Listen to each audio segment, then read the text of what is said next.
Bismillahirrahmanirrahim. Assalamualaikum warahmatullahi wabarakatuh. Perkenalkan, kami dari kelompok 1 akan membawakan satu materi terkait perkembangan pendidikan di Indonesia pada masa pengaruh Hindu dan Buddha.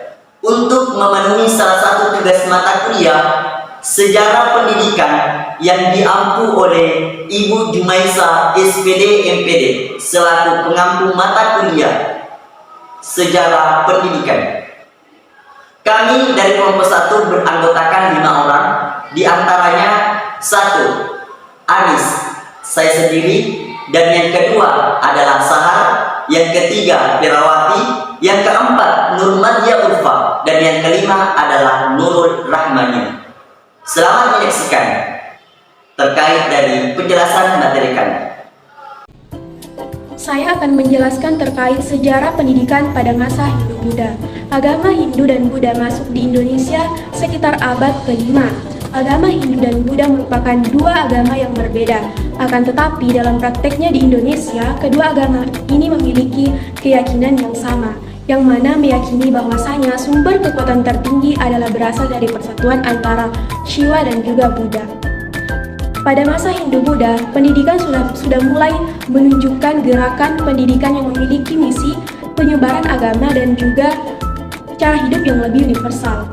Perlu kita ketahui bahwasanya sebelum masuknya agama Hindu-Buddha, masyarakat Indonesia sudah memiliki kemampuan yang dapat dibanggakan, sehingga ketika agama Hindu dan Buddha masuk di Indonesia, pengetahuan masyarakat Indonesia semakin berkembang dikarenakan mengalami akulturasi dan juga interaksi dengan tradisi yang ada dalam agama Hindu dan Buddha. Untuk mengetahui lebih lanjut terkait sejarah perkembangan pendidikan pada masa Hindu-Buddha dapat ditinjau dari peninggalan Raja Mulawarman di Kutai pada abad ke-5, di mana ditemukan sebuah peninggalan berupa prasasti, berupa batu bertulis, dan bangunan kayu yang memiliki tulisan Pallawa dalam bahasa Sanskerta. Namun diketahui bahwasanya pada masa tersebut yang bisa mengenyam pendidikan hanyalah orang dari kasta tertinggi saja. Dikarenakan tuntutan kehidupan pada masa tersebut masih sederhana, sehingga masyarakat menganggap bahwasanya tidak ada gunanya mempelajari membaca ataupun menulis pada masa tersebut.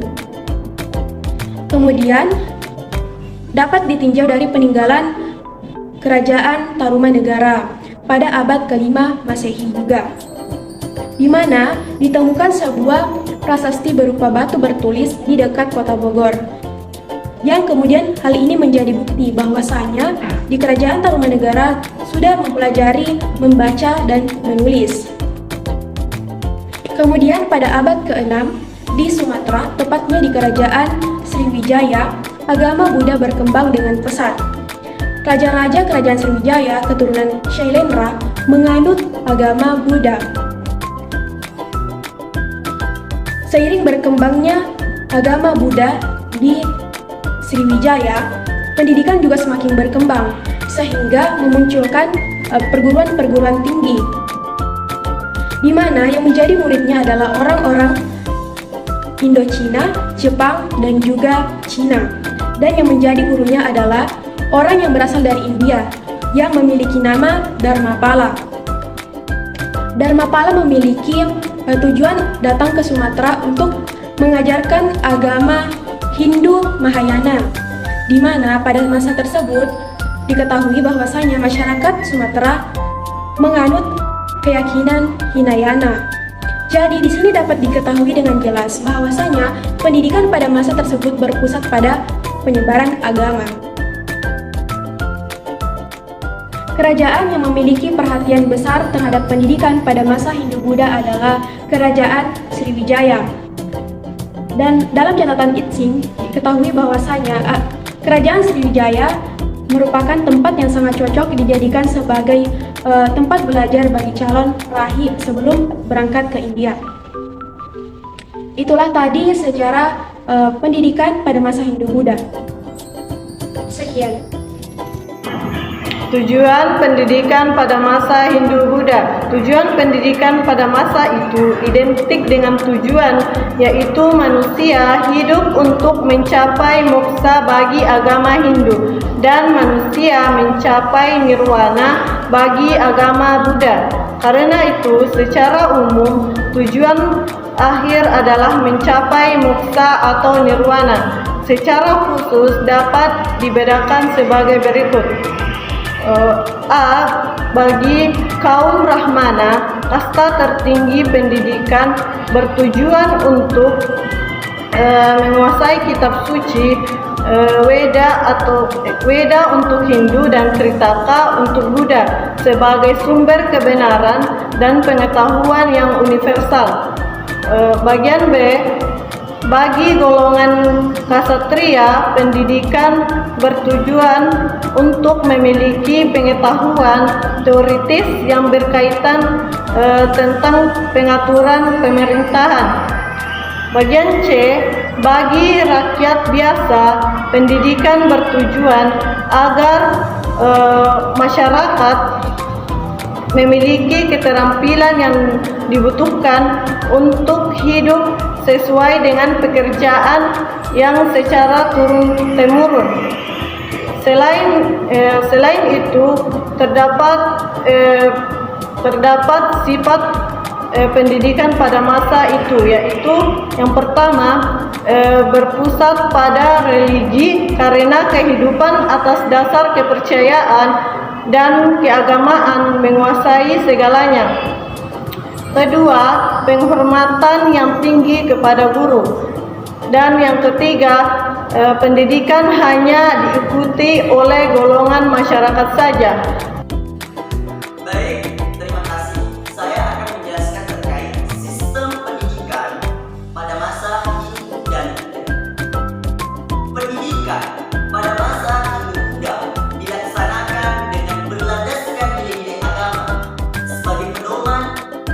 Seni pembuatan patung-patung dan candi-candi pun tidak terlepas dari pengaruh-pengaruh agama. Begitu pula dengan seni bela diri dan peran yang mereka dapatkan dari para orang tua. Pada sekolah formal, para muridnya adalah orang-orang yang berasal dari kasta ksatria, yaitu anak-anak raja dan bangsawan, dan para pendidiknya adalah kasta Brahmana, yang merupakan orang-orang yang terpelajar dan paham ilmu agama. Berdasarkan agama Hindu, untuk membentuk manusia baru diperlukan adanya guru yang menyebarluaskan pengetahuan-pengetahuan baru, sehingga sistem kasta yang diterapkan di Indonesia tidak terlalu keras seperti sistem kasta yang ada di India. Adapun beberapa materi-materi yang dipelajari ketika pendidikan keagamaan Buddha berlangsung, yaitu yang pertama ada namanya teologi atau ilmu agama. Yang kedua, bahasa dan sastra atau ilmu kecakapan. Yang ketiga, ilmu-ilmu kemasyarakatan atau ilmu sosial. Dan ilmu-ilmu eksakta atau ilmu perhitungan. Dan ilmu pasti, yaitu perhitungan waktu, seni bangunan, seni rupa, dan sebagainya. Proses belajar mengajar diselenggarakan di sebuah mandala. Para murid diberikan pengajaran bahasa Sanskerta dari India, mengingat pengaruh Buddha tersebut berasal dari India. Nah, dengan metode yang masih sederhana, para murid diajarkan membaca dan menulis. Mereka tinggal di asrama